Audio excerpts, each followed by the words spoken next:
El primero arranco con el que publiqué, que edité yo, Salamina, 200 años de historia, que es de Hoyos Editores. Este había sido impreso ya el año pasado, y tenemos Picotazos, que el editor fue la alcaldía. Esto fue el premio de los libros que sacó la alcaldía para el bicentenario, ambos del autor bastante y suficientemente conocidos por ustedes. Aquí mi amigo y admirado Fernando Macías. El historiador, el oficio que hace Fernando Macías es de una inmensa importancia. Él es una especie de albacea de un pasado, de un legado. Él es el que forja ese eslabón que nos une con el pasado. Él es el herrero que con su conocimiento martilla los archivos, los libros, los documentos, las entrevistas, para hacer ese siguiente eslabón, empatarlo, y que esa cadena tiene fuerza. Hombres como Fernando logran rescatar épocas perdidas. No sé qué nos pasa como sociedad, que todo lo de atrás se embolata. No solamente el olvido, sino hay también una especie de desidia. Pienso que en parte se explica ese fenómeno con los 30 años que llevamos sin clases de historia en los colegios. Eso está revolcado como ciencias sociales. Entonces entra de todo y no entra nada. Todo lo confunden, no hay sensibilidad. Muchos de nuestros jóvenes nunca han oído hablar en propiedad de lo que sucedió en su entorno, en su departamento, en su departamento. Entonces, si no hay esa sensibilización desde el colegio, a hombres como Fernando les toca muy difícil volver a traer la atención. Entonces, eventos como estos, la gente los prefiere porque está en contacto directo con el que escribe, con el que se esforza. Esto, a pesar de que lo están filmando y va a quedar en redes, esto es el momento donde nosotros, los que tenemos que ver con libros, le ponemos todo el corazón. Por ese motivo quiero darle las gracias a Rubén Aguirre, que nos acogió aquí en este bello local, dándonos oportunidad, no solamente un techo, sino la oportunidad de reunirlos en un sitio bonito, a la altura de estos libros, a la altura de estos esfuerzos. Para mí los libros son unos ladrillos con que construimos la civilidad. Aquí estamos entonces en una especie de ferretería donde ustedes pueden llevarse estas obras y construir, y es una construcción colectiva.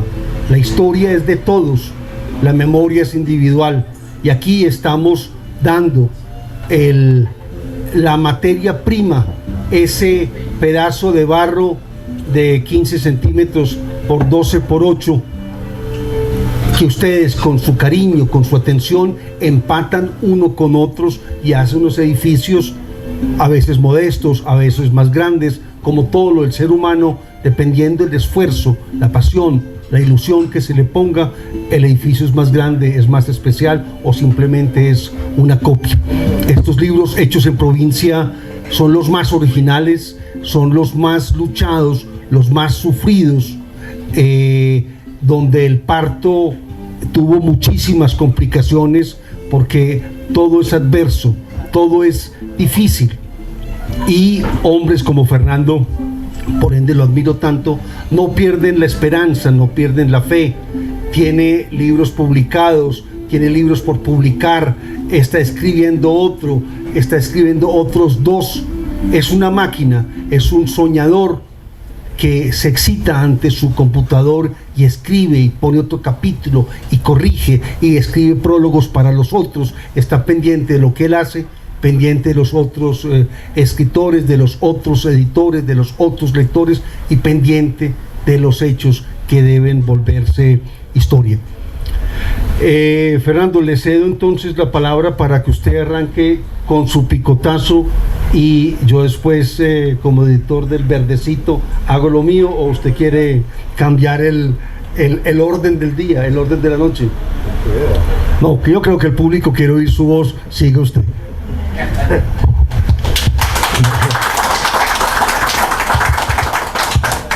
No, muchas gracias. A ver, ¿se oye mejor así o así?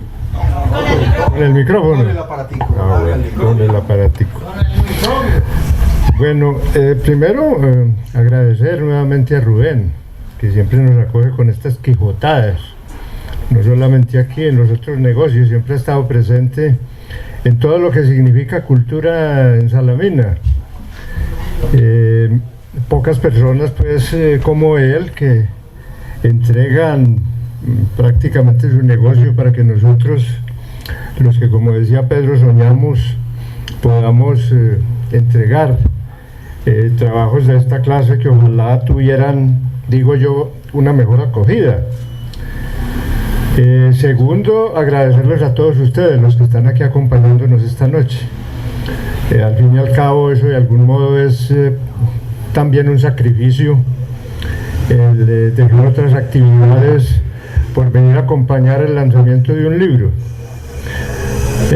Y en tercer lugar, pues, agradecer a la patria, a su corresponsal Fernando Rodríguez, que todos los días construye y entrega, no solamente para el departamento, sino para el país, a través de ese diario, hechos y personajes de este pueblo tan querido. Él también es otro notario de lo que sucede en Salamina, no solamente en la parte cultural, sino noticiosa. Y más adelante Pedro tendrá oportunidad también de hablar de la enorme contribución que tuvo él en el libro verdecito que dicen, entregándonos su arte como acuarelista y pintor, que engalanó con esas producciones las páginas de este libro, que aparentemente es muy pequeño, pero realmente es muy grande. Pero me dice Pedro que me concentre a hablar un poquito de Picotazos.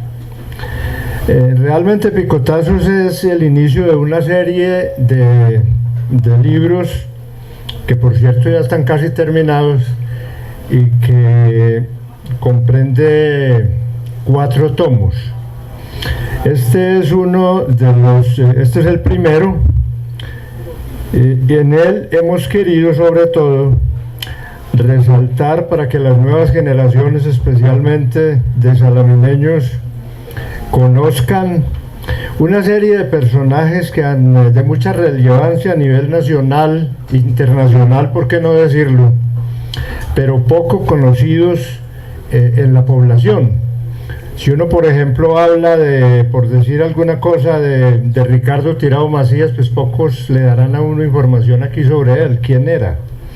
O si habla de Tigreros, que fue el fundador de Armenia, escasamente se sabe hasta ahí. Sí, fue un salamineño que se fue al Quindío y fundó Armenia, pero no se sabe más de él. El del mismo Fernando Mejía, a pesar de que sus publicaciones alcanzaron tanto reconocimiento a nivel nacional e internacional, inclusive por personajes como Pablo Neruda, que llegó a decir que era la voz más alta de América cuando acompañó uno de los festivales de teatro en Manizales, y del mismo Rubén Sierra Mejía, a pesar de que aquí muy cerca existe la casa donde nació y unas placas que le dan reconocimiento tanto a él como a su señor padre, que fue un filántropo. O 2 prelados como Rubén Izaza Restrepo y Francisco Duque Gómez, y hablo especialmente de ellos por varias razones. Aquí conocemos nosotros muy bien lo que fue la obra o muchos conocemos lo que fue la obra del padre José Joaquín Barco, del que nosotros llamamos el refundador de Salamina, o de pronto la obra que hizo Monseñor Carlos Izaza Mejía, especialmente en el campo educativo, durante muchísimos años. Escogí para este primer tomo a Rubén Izaza por varias razones. La primera, porque a pesar de haber sido un hombre de tantísima importancia al fin y al cabo arzobispo fue arzobispo de Cartagena, estuvo en Bogotá como obispo coadjutor, y haber hecho tanta obra, tanto en la fundación de parroquias como en la llegada a Colombia de una serie de sacerdotes que de algún modo algunos pensarán positivamente y otros negativamente, y eso está bien que se haga. La llegada de los sacerdotes españoles del grupo Golconda en el país. Hay que tener en cuenta que Camilo Torres Restrepo, no el cura guerrillero como lo han mostrado siempre, sino un enorme sociólogo con mucha sensibilidad social, que en medio de las persecuciones que tuvo fue a parar a la guerrilla y murió muy poco tiempo después de haber empuñado las armas. Rubén, después repito, de esa trayectoria tan grande y de ser reconocida por tantos críticos a nivel nacional, un hombre que salía de sus arquidiócesis como obispo o arzobispo con una cajita de cartón en la mano porque nunca llevó más, porque cuando le dieron un carro se lo entregó al chofer y le dijo: no, eso es para que usted se gane la vida. O cuando le enviaban las sotanas y los zapatos para que asistiera a esas conferencias episcopales, lo primero que hacía con ellas era regalársela a los seminaristas más pobres. Después de haber hecho todas esas cosas tan importantes a nivel nacional, resulta de que muere y nadie quiere facilitar siquiera la bóveda para que lo entierren. Aquí en Salamina también se le negó la bóveda y él era de aquí. En Cartagena tampoco lo dejaron enterrar, a pesar de que había reconstruido la catedral y había hecho una labor evangélica tan extensa. En Manizales tampoco. La arquidiócesis no dejó que lo enterraran y terminó en una bóveda casi como un NN. Y afortunadamente hoy, después de que se le reconocieran todos esos méritos, está enterrado debajo del altar mayor de la Catedral de Cartagena. Y Francisco Duque Gómez, un hombre que fue además postulado para lo que pudiéramos llamar nosotros el Papa de la Iglesia Anglicana. Él estuvo postulado para ser arzobispo de Canterbury, que es la máxima autoridad de la Iglesia Anglicana. Pero aparte de eso, su labor social. Él, donde hay una catástrofe o un hecho de importancia que tenga que ver con la gente, siempre aparece a llevar medicamentos, aparece a llevar frazadas, aparece a contribuir con los más pobres, y es una eminencia. Relativamente es uno tal vez de los pastores evangélicos de más reconocimiento a nivel universal. O tal vez el más conocido de los que aparece en este libro es Leonidas Amaya, que ahora en febrero del año entrante se cumplen 100 años de su nacimiento, y ojalá aquí no olvidemos eso, porque Leonidas Amaya fue uno de los, o tal vez el último costumbrista genial que tuvo la República. Se puede parangonar con los más importantes de ese género literario. Dejó 4 o 5 libros escritos, uno de ellos Dichos y Cachos, que preguntan constantemente por él. Hace poco llegó una gente de Bogotá y averiguaban era por el libro de Leonidas. ¿Dónde está el libro de Leonidas? ¿Quién lo tiene? ¿Cuánto vale? Es un libro completamente desaparecido, pero que todos los alameños quisieran tener en su biblioteca. Un libro lleno de anécdotas, de cuentos, donde sociológicamente podemos entender una parte muy importante de la historia de nuestro pueblo, con sus dichos, con sus refranes, con sus personajes, con sus historias, y también con sus homenajes, porque en ese libro le hace el homenaje a muchos de los alamineños importantes de esa época, o que para él parecían importantes y que realmente lo fueron. O Agripina Montes del Valle. En fin, estos personajes son los que aparecen en Picotazos. Es, yo diría, uno de los libros necesarios hoy. especialmente cuando Salamina, como decía Rodrigo Jiménez Mejía, que es como las gallinas, decía él, que las gallinas mudaban de pluma, y yo pienso que Salamina en este momento está comenzando a mudar de pluma.